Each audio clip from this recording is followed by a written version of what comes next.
Hey, what's up guys, and welcome back. Before I get into this video, first off, I'd just like to say I have a personal Discord server, and if you'd like to join it, the link will be down below in the description. As well, massive shoutouts to Alex, Jaish, and Hurbious, as they've constantly been helping, trying to get this video out, and just this whole series, and they've been incredibly easy to work with, and incredibly patient, and just, they're awesome people, and you guys gotta give them some credit, so huge shout out to them. Thank you guys always so much. As well, big shout out to Jaish and agentanti for their railgun guide document. They allowed us to share it in the description and use it in the videos. So yeah, go check that out. Thank you to you guys as well. I appreciate it. And that said, let's get into the video, as we just have quite a lot to talk about and there's quite a bit to teach you about. So let's get into it.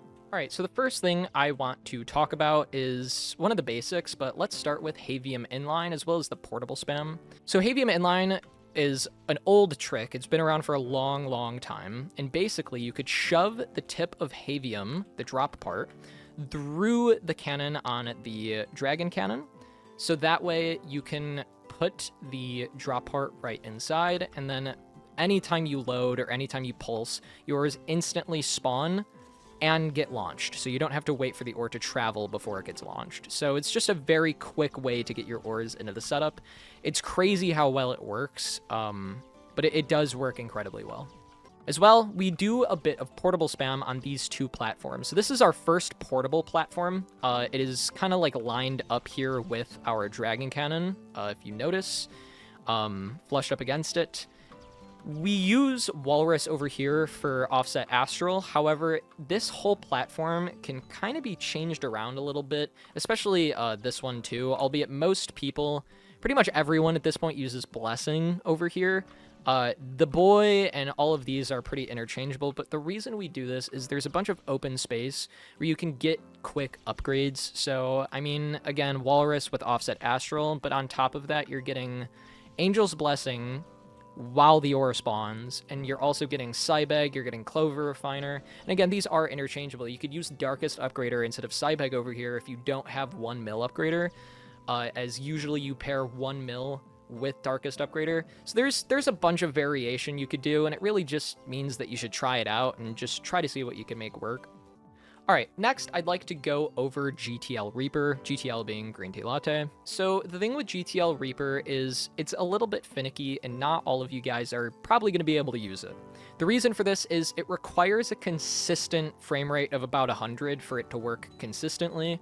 And I'm pretty sure that if your ping is pretty aggressively bad, then it might not work either. However, there's a couple things to keep in mind, specifically with how you build and how you place this. So this trick is a little weird because it needs to be placed after your mid-plat. It only works at 1 unit after 19 mid-plat, which would be quantum mid-plat, or directly after a 20 unit mid-plat, which would not be quantum mid-plat. This is a 19 unit mid-plat.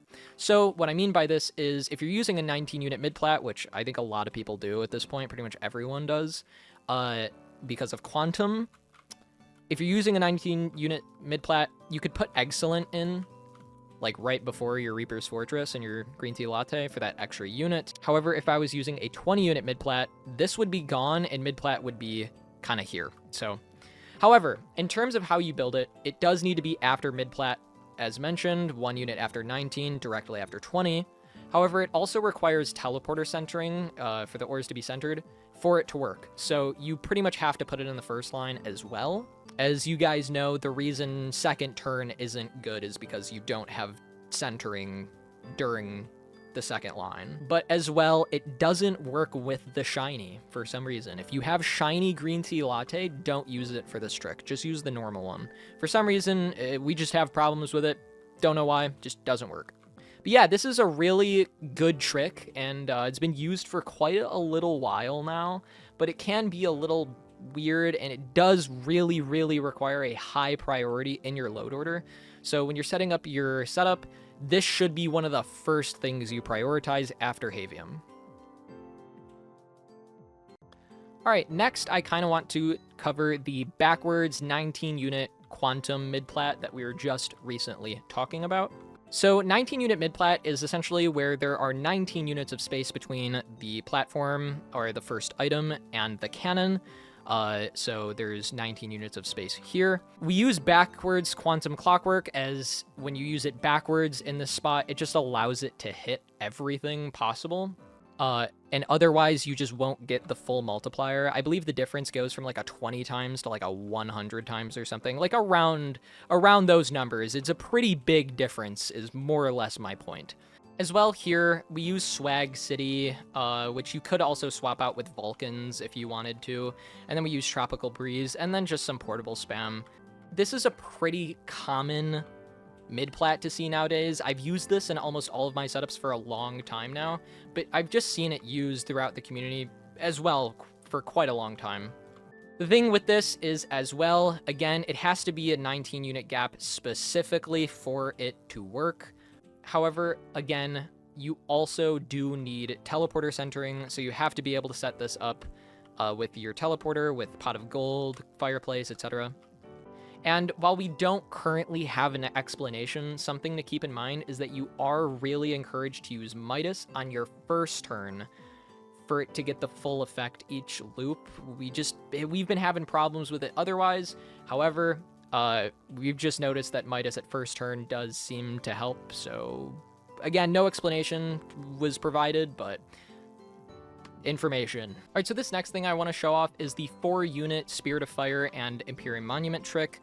So basically, after your first turn, if you have a 2-unit gap, so like as you could see here, for Executive Pillars, after that cannon, you could put a 1-unit lower Spirit of Fire, so again, it's just 1 unit lower than the Dragon platform, and then overlap your Spirit of Fire with Empyrean by 2 units. So if you look, I'm going to pull out a Magnifier so I could pull out a 1x1 item. If you can see closely, both of these items, like this item is on top of Spirit of Fire is what I'm trying to say, by 2 units. So you should have 4 units of Spirit of Fire over here where Empyrean is not overlapping, if that visually kind of makes sense. But yeah, this is just an MPU trick. You do need the like 2-unit gap in order to get it to work. It won't otherwise. That's pretty much all there is to say. This is just a trick. All right, so this is the Son of Poison 4-unit Empyrean trick. Not much different from the Spirit of Fire version, but just like it, you need that 2-unit gap between the cannon and the item, being Son of Poison. So here you can see Executive Pillars to fill that gap. However, this platform is 2 units lower than our Dragon Cannon platform.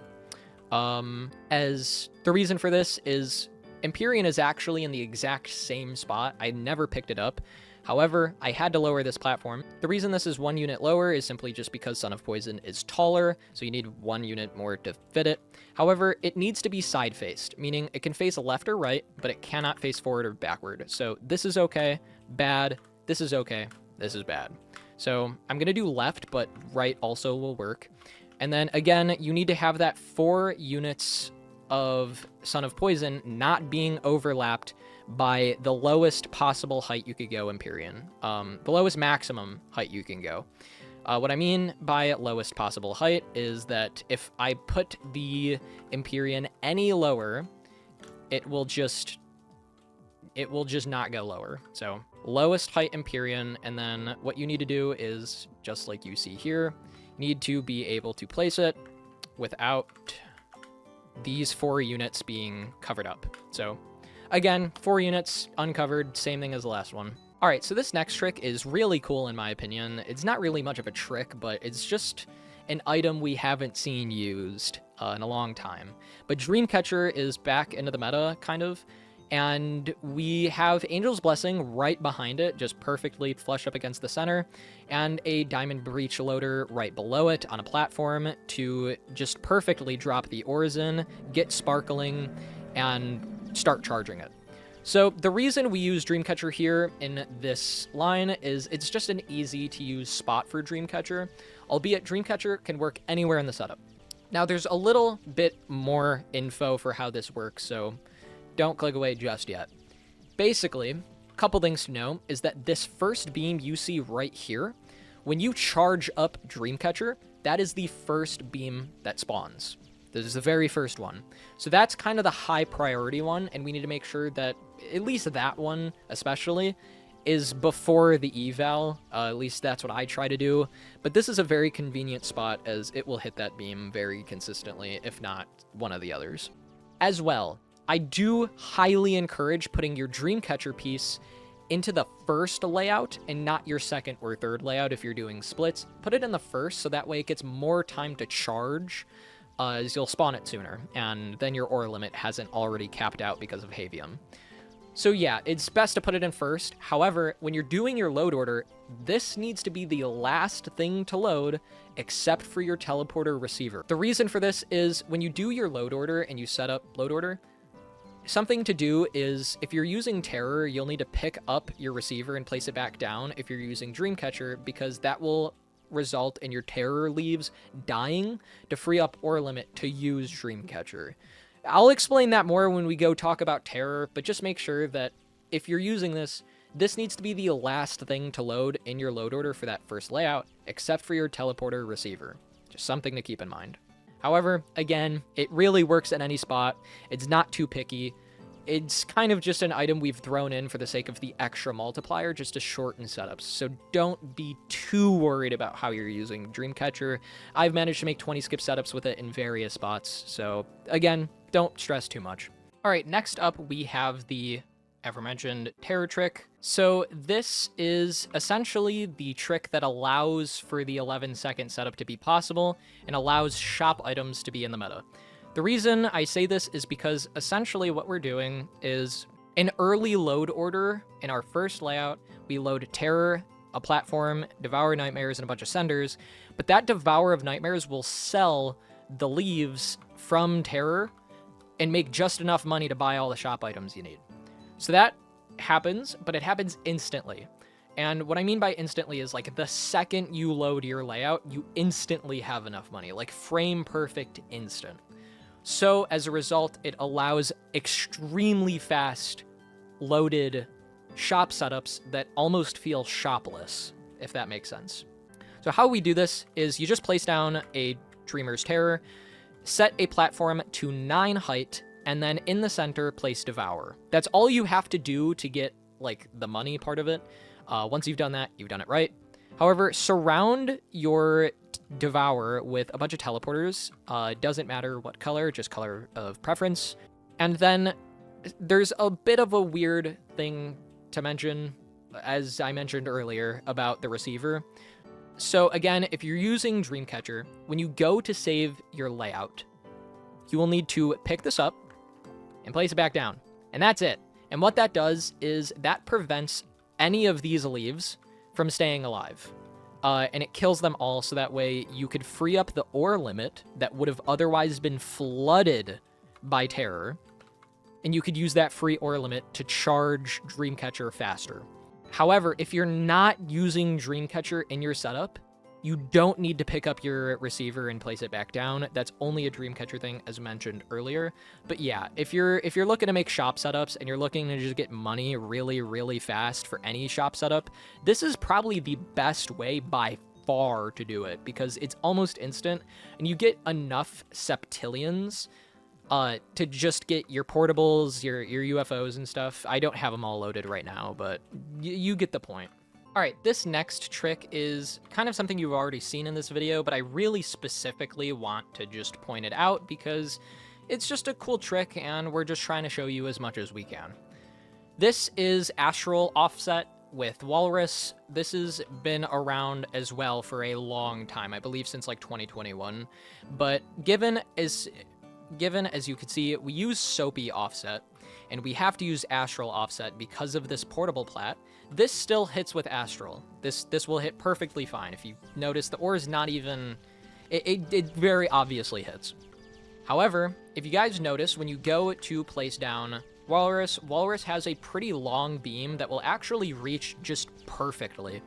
So this hits pretty much every time. It is very consistent, and it's just been used for a really, really long time. So we do pair Astral setter offset by 1 unit with Walrus. It's just high MPU.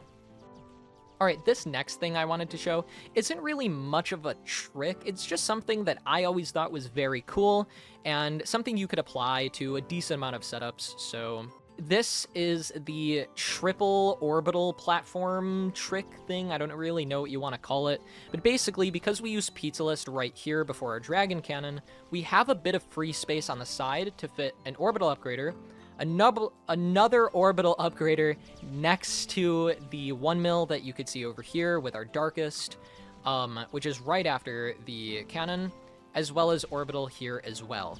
However, you should try to put both orbitals, specifically this one and this one, as close to the cannon as possible. And the reason for this is a slightly inconsistent trick, as this specific one, or any orbital that's, you know, here or here, those orbitals might not hit as the beam is a little low, so if the ore is too high, it just won't hit. So the later you put them into the setup, the more likely it is to hit, but you're guaranteed to hit at least 2, assuming you build it with this and this. This one will hit most of the time, but it's really not going to be much of a loss. It's still worth using regardless. All right, this one might look a little familiar to some of you guys if you use the same shop setups that I've been posting, but this is, I believe, made by Jaish, and this is a pretty cool trick where you could use executive pillars, rainbow refiner, and then throw an anti-gravity scanner on top of them for really, really high MPU. But you're going to need to put it about 7 units after your cannon. As you can see here, I have 3 from Ruby, 4 from the Temporal. But then the trick starts, executive, rainbow refiner. It doesn't matter where rainbow is placed, whether it's on like the left or the right, but I personally tuck it into this corner, so that way I could fit more portables over here. And then you just, the lowest possible height you can go, you just use Antigrav scanner. And if you look, it hits incredibly consistently. So it's just a good trick, and it's very, very high MPU. So yeah, I just thought we'd cover this one. All right, so this next trick, it's not really much of a trick. It's just a place to put Dreamer's Cake. For those of you that are using Dreamer's Cake in your setup, which I remember for a while it was used, then it wasn't for a while, and now it's back to being used in setups. If you are using Dreamer's Cake in your setup, which you should be, first off, don't use the second layer, as I believe it duplicates ores. However, this is like the ultimate spot for it right now. It just hits the most that it can possibly. It's just shoved in the corner by the first turn, albeit it's not like perfectly flushed in this corner because of the Midplat over here sticking out a little bit. But yeah, you pretty much just shove Dreamer's Cake in with a platform below it to raise it to avoid using that second layer. There's not really much to say. Just shove it in the corner as far as you can next to your items. The reason we use these all just flushed up against the plats is just to make it possible to try and hit it as best as we can. But yeah, in any setups that you see me posting with Dreamers in it, you'll probably see it around that same spot every time. It's just a very easy to use spot, especially given that a lot of the portable plats for like your ions or your Lepretrons, those just won't be in that corner, like almost ever. So it's a very easy spot, and it's a very easy spot to hit. So yeah, just really good spot to recommend. Okay, this is not going to be much of a trick, but really just a quick piece of advice that we thought we'd share with you guys. So for those of you that are learning to build setups and still in the experimenting phase with items, and you're struggling to get ores to go through Enchanted library without them colliding with books, especially the ones that are just right in front of the upgrade beam, like this one right here, I just want you to keep in mind that you really just kind of have to trial and error it, as we don't really have a dedicated spot for Enchanted yet. It's found its way into various places in the game for a long time. At one point, it was like multiple units below the like first turn plat, and it would be like down here, and then you'd use Fungus and stuff. Like, there has been plenty of different ways to use library. However, there's not really a set spot.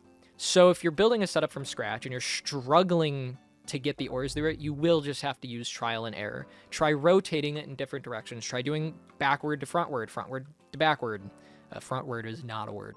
But you get my point, ultimately, is that just, you really are going to have to experiment with it. You're probably going to fail a couple times, but ultimately just try different heights, try different rotations, try different spots, and eventually it will, and it should work. It's not the hardest upgrader to get to fit in, but it can be tedious. And again, especially having that one book just sitting right in front of the upgrade beam like this, it doesn't make it any easier for you. So you're just gonna have to trial and error your way through it until it eventually works. But we just thought it was worth mentioning because it's something that we see a lot of people struggle with at various points in the experimenting with endgame phase. All right, so this next trick, I kind of wanted to just go over why we use Meatball Sandwich backwards, and why we even use it offset. So the reason we use offset is simply just because it works. It allows you to save extra space, because again, if I wasn't using Meatball offset here, it just wouldn't even fit, and as you could tell, it is... Okay. As you can tell by where the ores are centered, though, it is not going directly over the center of Meatball. It's really just a thing to save space, and it does work. However, the reason we use it backwards is actually something that I didn't know for a long time. If I pick up Meatball and I take it over here and we just kind of look at it, if you notice, there's an upgrade beam kind of like right where my mouse is. However, depending on the rotation, it's essentially closer to the back. So closer to the left right now on my screen. The upgrade beam is closer to the left than it is to the right. So closer to the back than it is to the front. So depending on the way it's rotated, it'll allow it to be hit at different angles. But the reason right here I have it backwards is because with the upgrade being right where my mouse is, if I was to rotate it this way, it'd be too close here to where it just wouldn't hit. So I just turn it around to move the beam backwards so it's closer to the cannon and more likely to hit as the ore goes down and into the cannon. That's pretty much it. It's just the angle works. However, the beam is not centered on the conveyor, so something to play around with if you're having trouble hitting Meatball for whatever reason. All right, this is, again, not really much of a trick, just more of like an MPU thing or just a way to use it, but one of the few portables that doesn't really have a variety of spots in this game. And I wish I could say Spider Queen because that's probably struggled the most. However, it's actually Statue of Knowledge.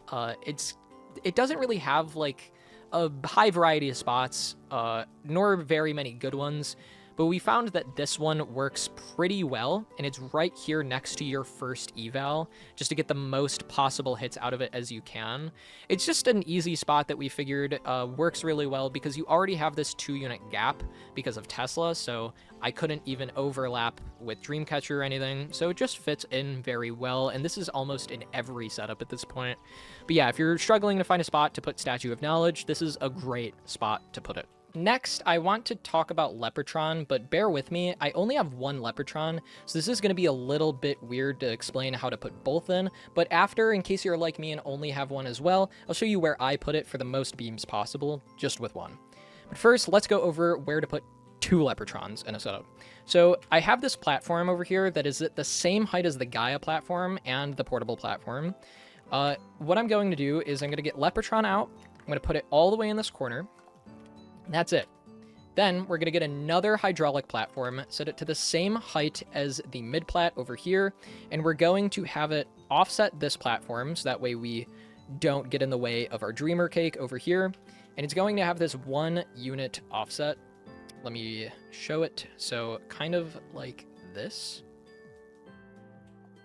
Just like that. So you have this 1-unit gap offset that you could stand on over here, right down here. You have that. Now, something you could do, if you weren't aware, is you could also just throw in the mechanism right here. However, you would pick up your second Lepretron. Again, I only have one. But you'd pick it up and you'd put it right here. So you'd have one here and one here. And that works. So something to keep in mind. This is just how I currently have them placed for 2. But you could kind of find different spots. But these are really good spots. If you aren't using Dreamer's Cake, you could put this more like over here and do it and have it more tucked in as well. But it's really just up to you how you want to do that. As far as the 1 Lepretron platform spot, it is actually over here, and you could find this in any of the setups for the 11-second setups that I've posted. You can find it in both. So if you want a really detailed way on how to build it, you can find it there. But essentially, all I did is I have this cannon, which is right over here.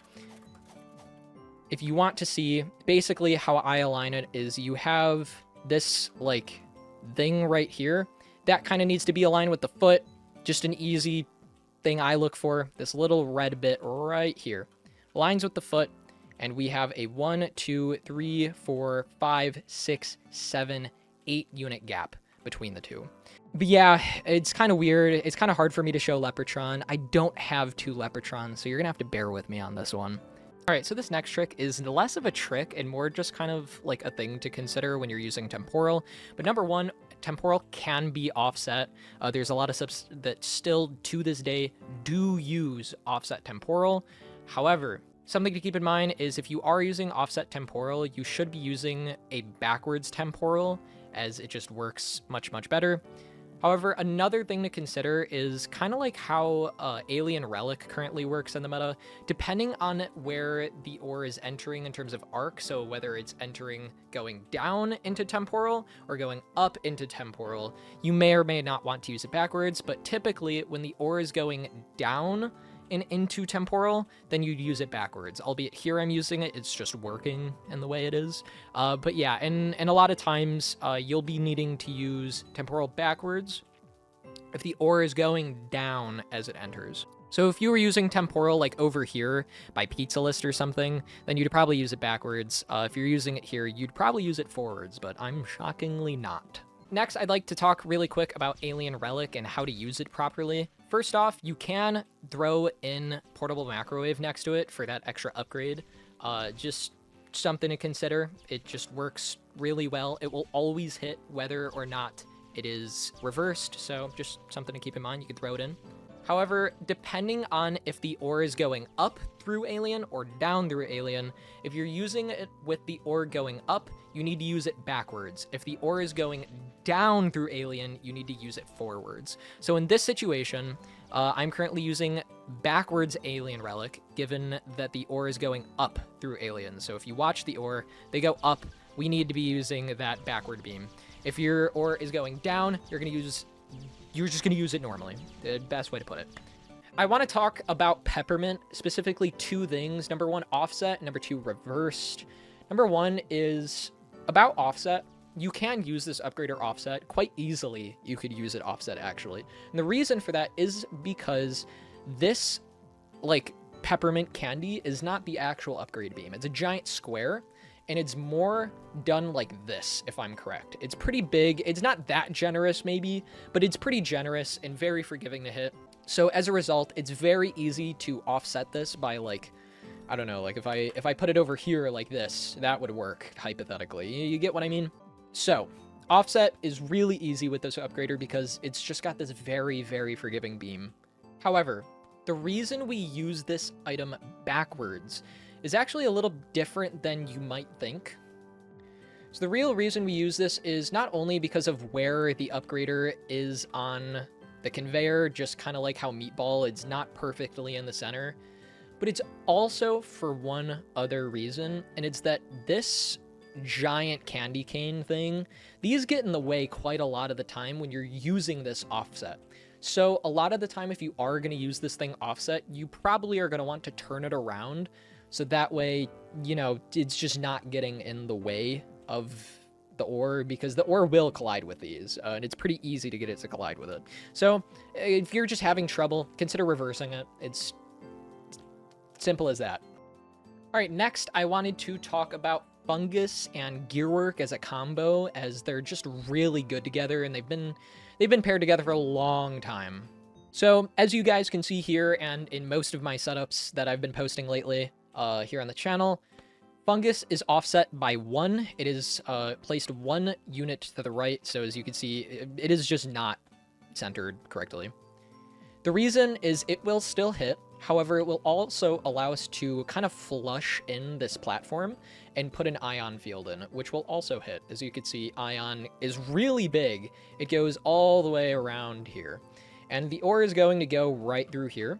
However, the way you place Gearwork is you want it to be right above your, you want it to go essentially just right above Fungus, and then just as close to the cannon as possible and centered with the cannon. So how I do it is, personally, I go to this corner of Fungus, one this way, one this way. There you go. It's pretty simple to set up. Just make sure that, again, your Fungus is offset. You'll be able to fit in ion fields, and all 3 of these will hit very consistently. Now, something to note before I move on is that if you are using this trick with the offset Fungus, it cannot be reversed Fungus. It just doesn't work. You have to use Fungus facing the right way if you're using offset. If you're not using offset, it could go either. However, just something to consider. As well, this does need to be about 2 to 3 units after the cannon. As you can see here, this is currently 3 units after the cannon, so that way we could fit 1 mil and Darkest Upgrader in. But yeah, I can't go directly after the cannon. You're going to need to put a little bit of space in for it to hit. However, this does work incredibly consistently. And as well, you can fit a second ion field in if you're really trying to, and this will hit both ion fields. I personally just use another ion field over here, so I don't need the 4th ion because I'd have 5, but just to show. All right, here we're gonna kind of revisit the mid-plat from the first line, and we're just gonna kind of talk about everything that isn't quantum. All right, because I know we talked about quantum, but I more specifically want to talk about Swag City, Vulcans, Tropical, and then the portables. So as you guys could probably tell why we use the portables here, it's very easy. They just have incredibly long reach, and Swag City is completely interchangeable, except for Multiplier, because Vulcans is worse, but it is completely interchangeable with Swag City. So you could use both of these in the exact same spot, just interchangeable like I did, and it will work. However, Swag City is better. You should be playing in a solo island anyways. However, something to keep in mind is that if you play in a solo island, play the executive or like the Heart of the Void one, or one that's always nighttime. And the reason for that is if you do play in an always nighttime island, you'll get a higher multiplier out of Swag City, just making your setup even better just for playing in that island. However, another thing to note is that shockingly, you can somehow fit Cupid's Arrow right next to Tropical Breeze. So throwing in Swag City in here just allows this crazy high multi, just Fright Folly, 3 Christmas Presents, Quantum Clockwork, Swag City, Tropical Breeze, and Cupid's Arrow. It's just a lot being thrown all at once, and it's pretty crazy to me that it works as well as it does. But yeah, it's just a really cool thing that I wanted to show off, and that you guys could kind of change this around a little bit. You don't need Fright Folly over here. Just play around with it, but you're mostly going to be looking at these upgraders. Cupids after Swag next to Tropical, and then the Christmas Ghost. What you do with Fright Folly and the rest, that's usually pretty interchangeable, but yeah, this is just one of the better mid-plats, and I just really wanted to kind of talk about, you know, using Swag at night and stuff like that. All right, next I wanted to talk about 3 items in specific, being Darkest Upgrader, Reaper's Fortress, and 1 Mil Upgrader. So if you have the space for it, this is just an MPU trick that you could do, but you could put Darkest Upgrader and Reaper's Fortress next to each other, and this will just work. As you can see, the beam just goes directly onto the conveyor, but this same thing can be applied very easily to 1 million Upgrader. It's better to apply it to 1 million Upgrader, though, than it is for Reapers, because you're most likely going to be using GTL Reaper in your setup, that combo I showed you from earlier, so you can't do both, unfortunately.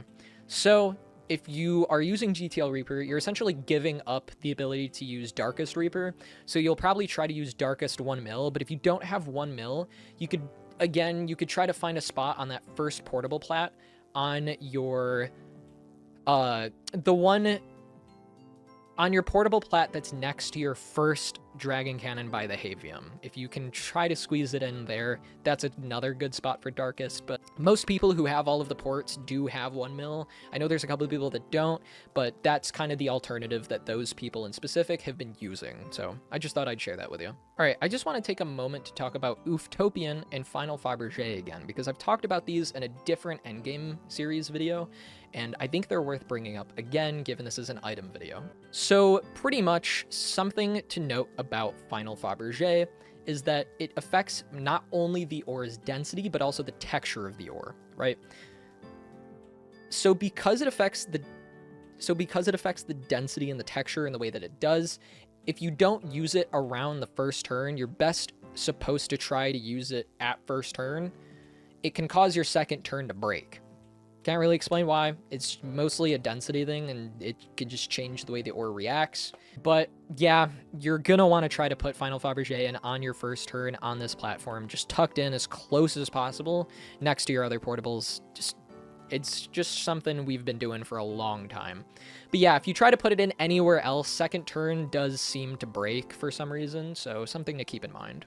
And this is less of a concern nowadays, but it's still worth bringing up anyways because it's simply good for multiplier. But Ooftopian, if it was used too early in a setup, it did cause the setup to break at one point.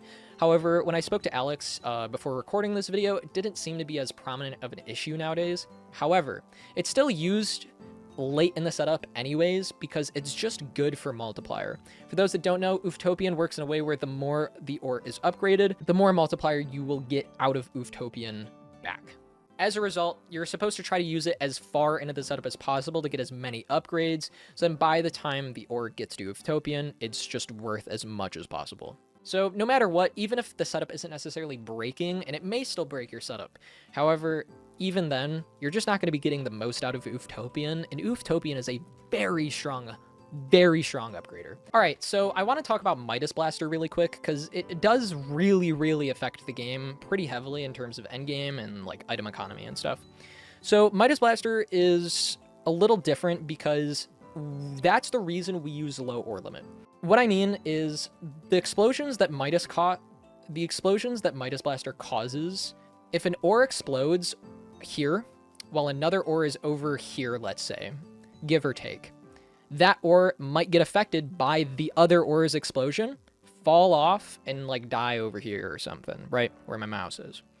So that's the reason we use low ore limit, first of all, or one of the reasons. There's a bunch of reasons, but that's probably one of the biggest ones. However, something is that it causes turns to work better. So for this reason, you really should try to use it at the first turn, or if for whatever reason you can't, do it at second turn. It's just something it does. It affects turns to a pretty decent degree, but it makes them better if it's used properly. So using it properly, use it at first turn. Very much encouraged if possible. Otherwise, use it at your second turn. All right, so I'm going to be reading off a notepad. Don't judge me. It's a lot of detail that I'm just trying to remember for this whole video. But basically, I want to talk really quick about what kind of thought process goes behind picking the best resetters for your eval line.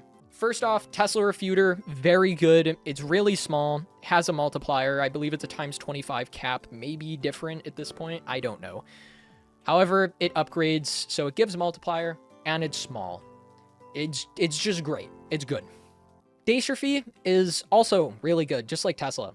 The reason is because it's the same size, like lengthwise, as Black Dwarf. However, unlike Black Dwarf, it has a multiplier. Black Dwarf doesn't. This will increase ore value, I believe, by ×100. On top of that, though, you can stack it with Void Star. You can't stack Black Dwarf and Void Star, given they're the same upgrade tag. It just doesn't work. So for this one, you can, as you could even see it in my setup, I'm using both.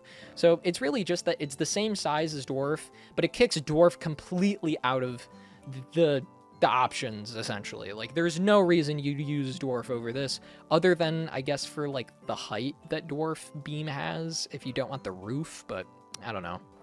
As well, Final Upgrader is 1 unit smaller than Void Star, so technically you could save space. However, Final Upgrader is much weaker. I believe Final Upgrader, correct me if I'm wrong, chat, it should be like a 50 times or so. It's pretty weak. However, Void Star is a ×1000, so you're sacrificing a little bit of time for a much bigger multiplier. You get a full suffix boost. So it's just good. Use it over Final Upgrader if possible, but you will lose that tiny bit of time, but we're talking milliseconds, so I wouldn't be too worried. That's pretty much the thought process, though, is that Tesla is really good, Jaishrl is better than Black Dwarf, and then Final Upgrader is worse than Void Star, but if you have to use it, it's still good. But if you can fit Void Star, use it. All right, this next trick is actually probably one of my favorite tricks in the game. It's just really cool, and the fact that it works is always just going to be pretty funny to me, but it's actually what I would like to call Cupcakium Wall. So Cupcakium Wall just uses the old Cupcakium mine from the 3rd birthday, and essentially there's a piece on this item that gives it light. As you can see, there's this light, or this particle, whatever it's giving. That piece is still collidable, and as you can see, I'm kind of floating on it. So something we realized is that over here, if you have it backwards, like this, I don't know if you'd count this backwards. I would count this backwards. And centered with the conveyor, like exactly like you see here. Centered with the conveyor, you place it. The ores will essentially collide right at the same time that they hit that. So the ores don't have to go all the way through the teleporter sender. They can just kind of stop and immediately get sent in. However, something to know before you do set this up is that depending on how you use your eval line, depending on how short or long it is, a shorter eval line may require a 1 unit gap between the platform and Cupcakium. So as you can see, Cupcakium is not flushed up against the ceiling of this platform. So you may have to play around with the height a little bit, but typically it's either going to be like touching the platform above it, like these two, or it's going to have that 1 unit gap. Really just try to figure out what works for you. We don't really have like a best fits all or anything. Just play around with it a little bit. But yeah, if you're looking to shave a little bit of time off your setup, this is just something you could throw in.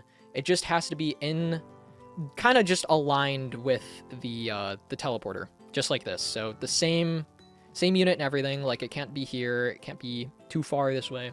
It has to be aligned and it has to be centered and backwards like this, and you'll save just a little bit of time. All right, so this is another MPU trick with shop items. This is actually something you would see in use. It is in the eval line in the first 11-second setup I posted. However, I'm not gonna like put it in this setup because this is a much different setup, but to show you, essentially, with satellite and duality, you could essentially just have the ores launch over satellite and through the top beam of duality. Just pretty easy to see. You're gonna want to start like you're gonna want to place it and have it start around 19 to 20 units into the line, so around that mid-plat range, pretty much same spot. Satellite does have that specific placement though, as if it's rotated wrong or if it's placed wrong, it simply won't work. However, as you see it here, this is how to do it. However, something to notice is if you're trying to do this with duality and you get that second duality out and then you try to do it like this, this will not work. And the reason for this is a little bit different than what you might think. So the actual reason we can't do kind of like double duality like this with satellite is that if you're going to use a cannon, just a reminder that you have some delay. Now, given that this beam, this bottom beam, requires this top beam, the ore is moving so fast that by the time it barely gets here, it just hasn't applied to the upgrade yet. So you need about 4 units distance, so around like here or later. But yeah, you're going to need to be able to space these out a little bit. But in a setup, you're going to use this trick specifically around the mid-plat range, so 19 to 20 units. And as well, remember that it does need to be rotated this way in specific satellite beam. You could also see it in action in that setup video, but yeah, this is just a really weird one to throw in, and I figured I'd just show you guys on the base. Hey, just like future or like later me here, I guess. I just forgot to record this bit yesterday when I was doing the filming, but I wanted to quickly go over some of the best ports that you could use for turn like platforms. So obviously, first off, just the ones that you see in my setup. I mean, one of the most iconic ones is that you're going to be using Final Fabergé over on your first turn in pretty much every setup. As well, in most cases, you're going to be using Midas Blaster as well here on the first turn. But as you can see, this is a good spot to fit a 4 unit or as well as a 2 unit. So if you want to fit like Big Bunny over here, Big Bunny is great. Golden Clover Blaster is great. The Boy is great, albeit I see the Boy used more on the second turn platform. As well, Methuselah's Mask is also pretty good on the second turn, like you can see here. It's a good spot. There's no really big portables taking up space, and even then Lepretron, if you're doing the one Lepretron strat like me, it's just not really going to be in the way. As well, Ornament works great. Big Bunny also can fit in really well over here. One that I don't see used too often on a turn plat would be something like Darkest. Definitely not Spider Queen. Definitely not Statue of Knowledge. Just your typical bigger ports that have just much larger beams. I mean, even then, you're using Angel's Blessing most likely over here on your first, like, initial starting plat anyways, so... And then, as well, you're probably going to be using Sidebag here, like you can see here, especially Walrus with Setter and Clover Refiner. There's just so many spots for a lot of these, but in specific, you're probably going to have to try to find a couple spots for Golden Clover Blaster, Ornament, the Boy, but those should probably go into your turns. Alright, and one of the last things that I really wanted to cover was more or less what to do if you're missing a couple retired items and some viable replacements for them. But first off, another thing I wanted to mention that was actually advised to put in this video by Jaish is that if you have all of the retired ports, you will probably need to find another spot for a portable platform to fit in all of your portable upgraders. There's simply we're just running out of space for portables. So just something to keep in mind is that you might have to add another platform in for some portables in your setup if you have all of these. However, if you don't and you're missing 1 mil, a viable replacement would actually be Glass Butterfly. It's another 3 unit. That's pretty much the rule of thumb for replacing a 1 million upgrader, is you just want another 3 unit. Glass Butterfly is used in a lot of setups now, given it's no longer a 5 unit long upgrader. So it's a little hard to find a way to replace 1 mil with it, but if you do have other 3 unit upgraders that are viable, that would be something you'll need to look into. But yeah, Glass Butterfly is the first that comes to my mind. Of course, you could also try using like Relic or something with another item if need be, but yeah, you're going to be needing to replace 1 mil with a 3 unit. And as well as if you are missing Ornament or Golden Clover Blaster or both, the alternative that you'll be using would be the Boy. It's just one of the most common, easy to get event portables in the game, in my opinion, and I constantly see people who have it. But yeah, this is just one of the better portables, and it's just another really easy replacement specifically for these ones, given that it is as well a 4 unit wide. Just like these two. So if I go in a placement mode, you could see it pretty easily. 1, 2, 3, 4, 1, 2, 3, 4, 1, 2, 3, 4. So again, it's pretty much just down to sizing how you are going to need to replace these. But yeah, these are just 2 specific ones that I wanted to kind of go over in terms of what you could do for replacements, because I know some people are still struggling to find ways to account for items they don't have.